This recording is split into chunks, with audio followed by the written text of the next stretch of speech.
Hello and welcome to the podcast. I'm Kim from Kim's Wellness Space. I hang out mainly over on Instagram.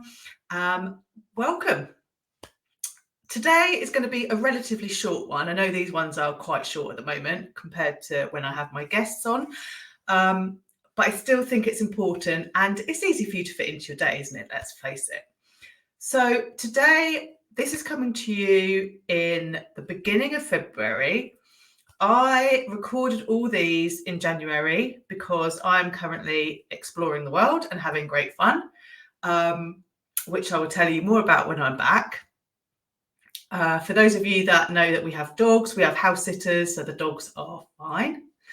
And I think it's really important to just talk about Veganary, because in January there's a lot going on and it's one of the top topics. That's not very easy to say. In the sort of wellness, health and fitness space. And I just want to talk to you about it. I didn't talk about it during January because everybody is. And I just feel that it's right to talk about it now. Because so often being vegan or plant-based or whatever label you like to sit with is used as a diet. And let me tell you, just because you eat plants does not mean that you're going to be stick thin and achieve all your fat loss goals just like that overnight. Absolutely not. And particularly because during Veganary, which is brilliant, by the way, like I'm not shaming it at all. Like I think it's fabulous. It helps people understand. There's loads and loads of free information out there. There's loads of amazing people coming up with superb recipes. There's been some absolutely brilliant free challenges going on. So it's really good resource month if this is something that you're interested in. But also it is a marketing thing. Of course it is. And so the shops are full of vegan products that are processed. And honestly, if you're eating a vegan burger, it's as processed as if you're eating a meat burger. So, you're not going to be super skinny by eating processed food. I'm not saying that we need to be super skinny either, but I know that people just inherently start January and want to lose some weight because they've eaten too much over Christmas, and maybe they came across this and thought, oh, do you know what, eating plants and being vegan, that'll help me, I'll do that, it's easy. And then they've fallen into the habit of eating Oreos and nachos that are vegan and all those things that are really super yummy. Don't get me wrong, they're super yummy, we all enjoy them, but they're not healthy. They're not going to help us reach our goal. So what do we do now? It's February, because the highlight has been taken off that and the highlight will be on something else. Well, there's a few things that we can do. First of all, if you had meat-free days, or an extra meal that was meat-free, or just one meat-free meal a month or whatever, I just want to say well done, congratulations. I think it's brilliant. If I could flick a switch and make everybody be plant-based, I absolutely would. I am 100% convinced that it is the way that we should all be eating. And I know that's really controversial, and I know there are loads of people out there that do not agree with me. My own family don't agree with me. It's fine. I believe me. And so if I could get everybody to do that, I definitely would. But I'm realistic. I know that that's not going to happen. But if you can introduce more fruit and vegetables into your everyday, then you're going to be winning, aren't you? So what I would suggest is, if you have been playing with the idea of plant-based or being vegan, and you've used this January time when there is all these free resources out there, and now you're a bit stumped because it's gone quiet, just go back and see what you did that you really liked. So what was the meal that you had that you really enjoyed? What were the things that were already in your cupboard that were vegan? Like baked beans are so underrated. Now, there's going to be people out there that are like, oh God, I can't stand a baked bean. But, for a lot of us, we love a baked bean. Baked beans on toast, that is a really good vegan breakfast. If you're worrying about protein, that's got protein in it. Beans are good. You don't have to worry about it. there are things that you can carry on doing. You can take into February. You don't have to be 100% plant-based or 100% vegan. But you can still keep tweaking. You can still keep doing things. The other thing that I would suggest is if there was somebody on one of the social media apps that was doing recipes that you loved or had good ideas, then continue to follow them, because it might not be that they are so full on, but they definitely will keep sharing things. They'll definitely be giving you tips and hints of things that will help you go in the right direction.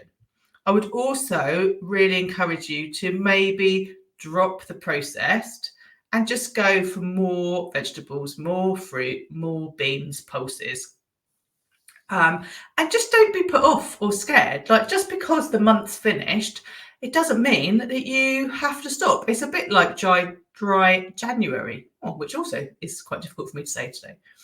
If you have done dry January and you feel amazing and you have noticed benefits to your wellness, are you going to hit February and drink loads and make up for all the drinks that you missed in January? Or are you going to be saying to yourself, oh, actually, do you know what? I feel better for not having any drink. And, you know, it actually had a really positive effect on my everyday. I think I might keep going. Doesn't mean that you won't ever have a drink again. But if you feel better, why would you not do it? And it's the same with plants. You know, if you have, maybe you are someone that has been really interested and that you've completed a whole of January being completely meat and animal free. And, you know, you will have seen the results. You will have seen that you feel better. Why not do it again for another month? Like, the meat products aren't going anywhere. At any time, you can say to yourself, well, do you know what? I think I might have one today. But if you're feeling better, why not keep going? I love the fact that we can use these marketing things. If we're really aware, we can use them to our advantage. They can propel us forwards. They can give us a good starting place. We can get loads of resources. And then if we're clever, we can just keep going, can't we? Because if it's making you feel really good, why would you not keep doing it? That's my question to you. There also is a lot of chatter, and I can't even begin to tell you how much, about protein. And if you're vegan or if you're plant-based, you are not going to get the right amount of protein unless you really go for it. I would say if you are on the beginning of this journey, just please don't focus on the protein. Just focus on making sure that you're eating a really wide, broad range of food. You can have the same meals over and, on repeat. Some people really like that, but just tweak them. So if you're someone that, say, likes porridge every day, I know there's lots of people that love a porridge, just top your porridge with different fruits and nuts every day so that you are getting a range of nutrition from that meal. Mix up the vegetables that you have. Don't have the same ones every single time. Change them up. And that will be really helpful. And then once this becomes second nature and you're not worrying about reading all those ingredients lists and, worrying about other people's opinions or apologizing for the fact that you're being a little bit awkward today, which we shouldn't do, but we all do. Then if you're someone that wants a specific goal and you want to be hitting that protein because it's something that's important to you, then of course, absolutely, you can put your focus on it. And there's lots of ways of doing it, and it is easy. It is easy. But honestly, my biggest response always when people ask about the protein is I always ask them, do you actually know how much protein you're eating now as a meat eater? Because 90% of people have absolutely no idea. There are some people that track it and will know, but those people are very educated already about what they're eating, and so probably wouldn't have a problem with still keeping that same amount of protein coming in eating plants. But the average person that just in this diet culture and is losing and gaining, they know how many calories they are taking, but they probably are not really that focused on their protein, and they probably don't know how much protein they eat. And if I'm brutally honest, and I know people will laugh, but I never really gave protein a thought until I was plant-based, and that's because everybody kept asking me. And I actually went back and had a look and worked out how much protein I had been eating when I was eating meat and fish and dairy and eggs. And honestly, I wasn't eating very much. I eat way more protein now without hardly trying than I did before. So really, please don't worry about the protein thing. Like, it's going to be one of those things that rumbles on. It's a topic of the moment. Something else will take its place at some point, but it is very prevalent at the moment. So, but don't get caught up in it. And also, I think the other thing to say is, if you are someone who is on a fat loss journey, you don't really need to worry too much about the protein. The protein is important. Don't get me wrong. It is important. We need it for our bodies to function. But the people that are taking in a lot of protein and are hyper fixated on the protein are also people that are really, really building muscle and shaping and toning their body to a way that they want to look. They've already done the fat loss bit. You can do both together, but it's not that common. Most people do the fat loss first, and then they up their protein, and then they start lifting really heavy weights, and then they start shaping and toning their body to the way they want to look. Because honestly, there's only so much time in the day, isn't there? There's only so many things we can achieve. We cannot be doing everything. We have to be realistic. And I think that sort of draws me to the last point, really, of how are you going to go through February. Just keep it simple. Like, it doesn't have to be complicated. And if you're finding that you are in an overwhelm and it is really complicated, and you're finding that you're cooking with loads and loads of ingredients, and that your recipe is like 3 pages long, just take a step back and try and find something that is a bit more similar, so that you are making it easy for yourself to keep going. None of these things should be complicated. Like I said earlier, baked beans on toast for breakfast, perfect, really good amount of nutrients. Get yourself some seeded wholemeal bread, even better. You could, I don't know, you could add some, you could have fruit before you have that. You could add some salady type, like tomatoes and things like that next to it. It really depends on your personal preference. But keep it really simple. One of the best dinners that I have and I love, and actually I'm just about to go and cook that today for myself this evening. I love a massive plate of vegetables with mashed potato and gravy.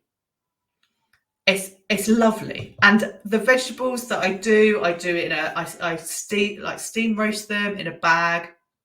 There'll be probably 8 to 10 different vegetables in that. And then once it's cooked, it goes into a pot and they all get mixed up. So it's super yummy. I can't tell you, I just love it. And so I'm getting loads of nutrients. Like, there's all different colours of the rainbow in that bag. It's delicious and it's good for me, and I don't have to think about it. It's so easy. And what I do, and we were doing this for breakfast for quite a long time last year, is that it just goes in the fridge, what I'm not eating. And then the next day, like tomorrow, I might want it for breakfast or lunch or dinner or whatever. I just help myself to a big old scoop of mashed potato, big scoop of vegetables, pop the gravy on the top, warm it all up in the microwave, and delicious and easy, and just takes no time at all. So I'm not having to spend hours and hours in the kitchen. Honestly, like, I love being in the kitchen and I love cooking, and I actually find it very soothing, because I like being creative, and it's a really good way of me being creative. I'm rubbish at following recipes. I will look at them, but they'll always go off on tangent, do my own thing. Because it's just that creativeness of producing something at the end. I just love it. But I don't want to be spending all day, every day in the kitchen. Like some days I'm really busy doing other things. And so I just want to be able to throw it all in the bowl, heat it up, eat it, and then off I go again. So yeah, just keep it really simple. Take the pressure off yourself, and if this is something that's super new to you and you've literally only done January, let's face it, it's just 1 month, 4 weeks. It's not long at all. Don't worry if you have the odd thing. Like when my husband and I first did this, like we're in year 5 now. In that first year, we had things where we were like, oh, this is amazing. And then afterwards, we would look at the ingredients and be like, oh no, that's got, milk powder in it, or there was something in it that we didn't know. I was just trying to think, like Worcestershire sauce has fish in it sometimes. Unless you're eating the vegan one. We didn't know that. But we didn't say, oh my God, that's it. I've done it all wrong. I can't do it anymore. We were just like, oh, wow, we know now. We won't do that again. We actually, last year, so, we've been doing it for 4 years. Last year, we went out and had sushi because we love sushi. And actually, there's some really good places nearby to us that have plenty of options that are vegan. So we can pick and choose what we want. But because we live in a country where English isn't the first language, and unfortunately, we are not fluent speaking in the language where it is first, that we had to use Google Translate quite a lot. And we were in a different sushi place to we'd been in normally. And so we got the Google Translate out. We're having a look, and I'm pretty good at ingredient because I do the shopping, because I do the cooking. I'm pretty good at knowing what foods are what in the other language. But there were a couple of things on this menu, and I was like, oh, I'm not really sure. And we Googled it, and I didn't have very good internet, and so we kind of made a decision between us. And anyway, we bought the sushi, we ate the sushi. It was delicious. We had a great time. And then I think it was about maybe 3 or 4 months later, it was a good amount of time, we went to another place, and they actually had it in Turkish, and then they had it in English underneath. And all of a sudden I said to my husband, oh no, when we went to that other place, we had this, and this has got eel in it. Now that's not anything that we would have ever eaten before we became plant-based. So the fact that I'd eaten eel made me feel quite just not for me. But I shouldn't have been eating it. It's fish. I don't eat fish anymore. And we were like, oh, that's really bad. But we really enjoyed it at the time. We didn't know. And, it's not the end of the world. It was just one of those things. We won't be doing it again. I would definitely not be eating eel out of choice anyway, because for me, that is revolting. But yeah, so as always, start with kindness, no judgment, do the best that you can do with the knowledge that you've got. And if you do it a bit wrong, just learn, and then you won't do that little bit wrong again. I'm sure that there'll be things that I will eat from now moving forward that occasionally will have something in that I wasn't aware of, or I didn't quite check properly, or maybe someone has given to me because in their knowledge, they 100% think that they're giving me something that is okay, and actually it might not be. But it's not the end of the world, is it? I haven't got an allergy. I'm not going to be like, I do get a reaction. I can tell that I do get pains in my hands and my wrists, and my body will tell me. But within 24 hours, it's gone and it's passed, and I will know, or I ate something yesterday that I probably shouldn't have eaten because I had this reaction. And how clever of my body to be able to tell me that, so I can stand still and be like, what did I do that I shouldn't be doing because I don't want to? And then I can go back and work it out and not do it again. Our bodies are amazing, aren't they? So that's what I would suggest for February. Keep it simple, keep going, don't give yourself a hard time, repeat things that work for you, and yeah, enjoy it. Try not to overthink it. So thank you so much for listening to the podcast today. I hope it was helpful, and I look forward to speaking to you again very soon.